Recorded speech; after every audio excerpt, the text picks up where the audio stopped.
In the last column, I talked about using sweep arpeggios to play over different chords in a specific chord progression.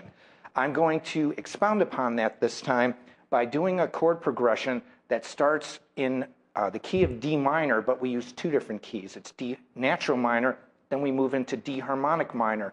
And what I wanted to show with these arpeggios is that you don't just have to play one arpeggio up and down, but you can use arpeggios to really create nice melodic statements. So I'm going to play a sequence of arpeggios from a song of mine called The Finish Line. And it starts with a progression of D minor, A minor, G minor, then it goes back to D minor, then we use C sharp diminished, which changes it and makes it into a harmonic minor scale. So here we go. It's a sequence from The Finish Line.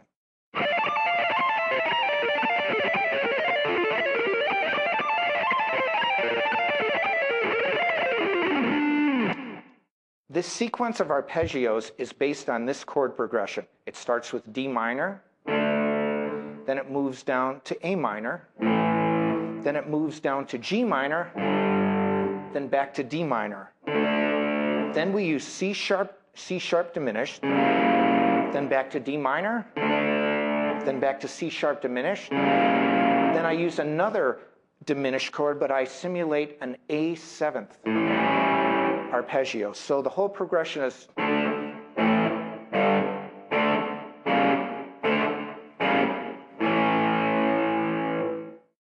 when I play these chords, what I'm using is really an undetermined or a D5 chord when I said D minor, or an A5 chord, meaning root fifth, and then you can add the octave if you want, but they're really power chords. So when I say D minor, I play it like this. A minor, I play like this. G minor, I play like this. Then it goes back to D minor. Now then when I use the C sharp diminished chord, I play a C sharp diminished. Then back to D minor, then back to C sharp diminished, then back to A seventh. And there again, I used kind of a power chord. I added the flatted seventh, but it's really focused on the 1-5. The first arpeggio that I'm going to play is D minor, and the shape goes like this. The second arpeggio shape I'm going to use is based off an A minor chord, and it sounds like this. Then I use the same shape to play G minor, and it goes like this. The next shape is another inversion of D minor, and it sounds like this. Then I use C sharp diminished, and it goes like this. Then another inversion of D minor, and the shape is like this. Then I use C sharp diminished again, and end with a G note.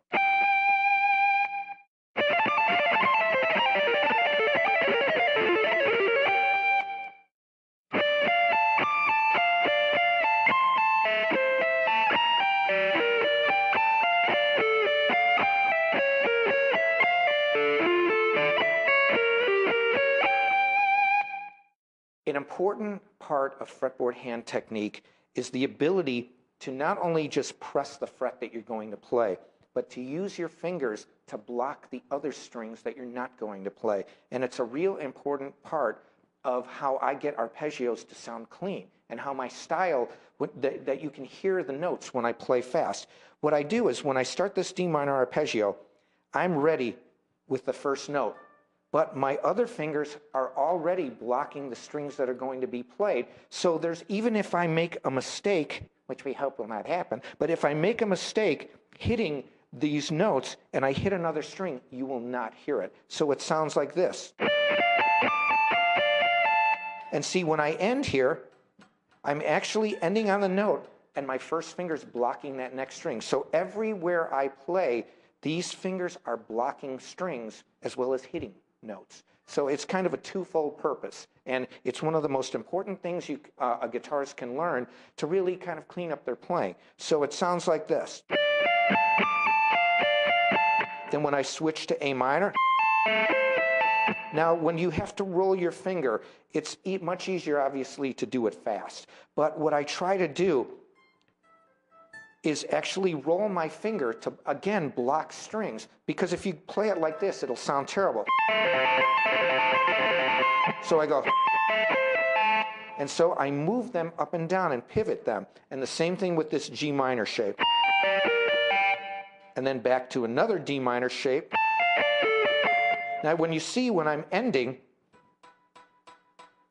I'm always blocking strings. So not only am I blocking strings with my picking hand, but I'm always blocking with my fretboard hand. And you find that when you practice slow and you try to have good hand technique, it will start to naturally happen. So it's really not something that's so hard to learn. It's just a lot of players don't really pay attention to it, and it's something that I did because I wanted to play it so it was articulated. Now the next arpeggio sequence is a C sharp diminished, and it sounds like this. Then back to here, then back to C sharp, and the whole thing sounds like this.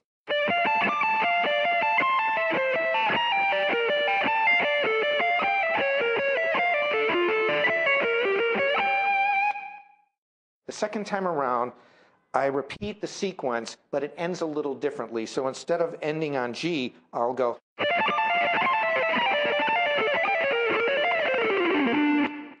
The last arpeggio shape before I play the harmonic minor sequence is this.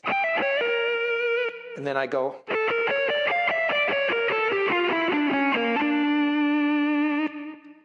And so the second part would sound like this.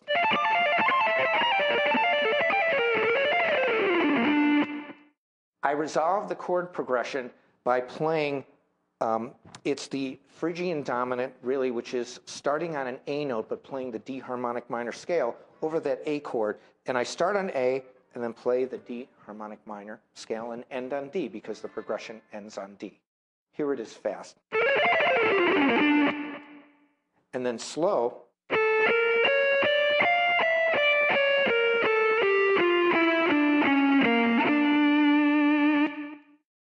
The second part of this chord progression in the finish line starts with D minor, but then I use a diminished chord in between, and I could name it really 3 different chords, but for the sake of this, I'll say D minor, then I can use F sharp diminished, then G minor, then E diminished, then F major, then I use D diminished, then I use an E diminished arpeggio using all 6 strings in one sweeping motion.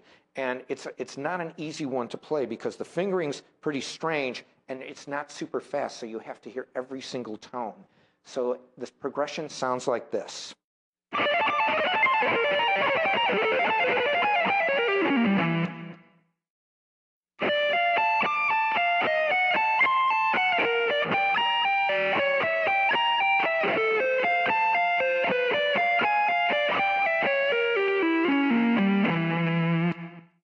Now, on the last arpeggio sequence I do, instead of using a 4-finger 4-fret grouping, I use a 3-finger 4-fret grouping because I have to extend my fingers to 5 frets. So it's.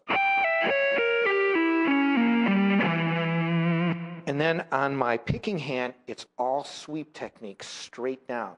And I found that it took me a long time to get that riff. I practiced hours because especially when it got to the 3rd, 4th, and 5th strings, the extended fret range there made it kind of difficult, and it was difficult for me to play it at first. But then practice, anybody can get it down, and I got it down. I learned at a very early age from watching other guitar players that most of the great guitar players that I liked all angled their pick, and there's, I think, 2 reasons for that. One, I think it creates a better sound. When you hit the pick flat or perpendicular on, I don't think it gets as sharp of an attack. And another, I think especially when I'm playing arpeggios, I angle my pick slightly downward like this. It creates, for me, a smoother feel when I play. If I was like this, it almost feels like I'm grating against the strings, where here it's an easier motion. And for an example, just to play a basic A minor shape, I find that it's much easier for me to glide across the strings when my pick is on an angle. Now, I've seen other guitar players play on this angle, And I think that's acceptable too, as long as it's on some kind of angle.